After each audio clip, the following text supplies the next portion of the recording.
Hi, I'm Brianna. And I'm Akira. And you're watching Dante's Boxing Nation.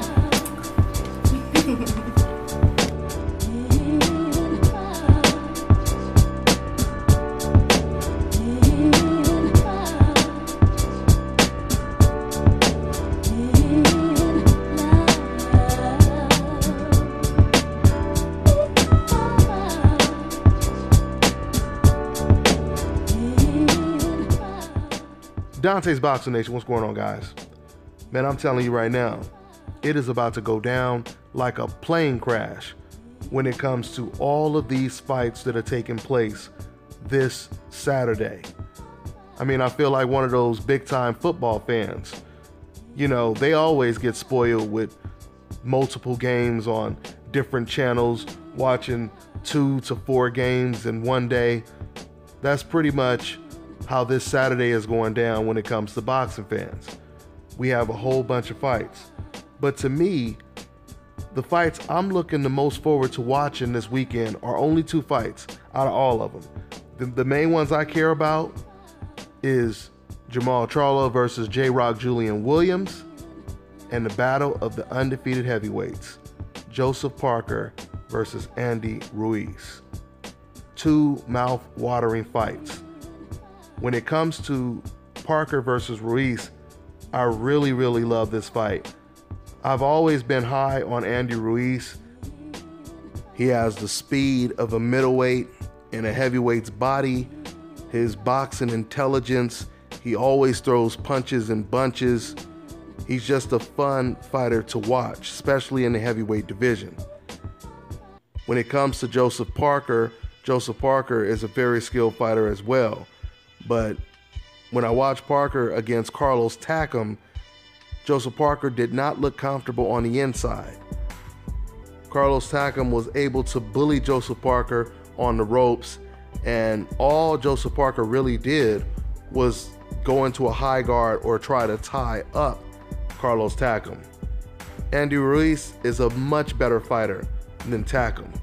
So this should be an interesting fight. The question is, did Joseph Parker learn from his mistakes in the Takam fight? But I truly believe as long as Joseph Parker has been fighting as a pro, if he hasn't figured it out now, he ain't gonna never figure it out. That's just his style. But you know, I could be wrong. He could have, for all I know, he could have focused on nothing but improving his inside game, which is very possible. So, but once again, I'm picking Andy Ruiz to win this fight and possibly become the first ever Mexican heavyweight champion of the world. We've seen a couple Mexican fighters in recent history try to accomplish this goal, but obviously none of them were successful. Most recently, you had Chris Arreola, who was looking good when he was coming up as an undefeated prospect, but then he got destroyed by Vitaly Klitschko, and it was all downhill from there. Then he got another shot at the title against Berman Stavern and got knocked out.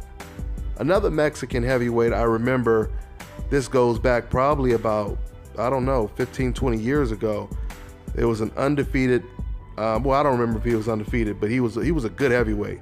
I believe, and I have to look this up, but I believe his first name was Alex, and I believe his name was Alex Garcia. He was a tatted up Mexican heavyweight contender, looked really good. He was knocking everyone out, and he was a top 10 contender. This was back in the Tuesday night fight days. He always fought on Tuesday night fights. Like I said, always getting vicious knockouts.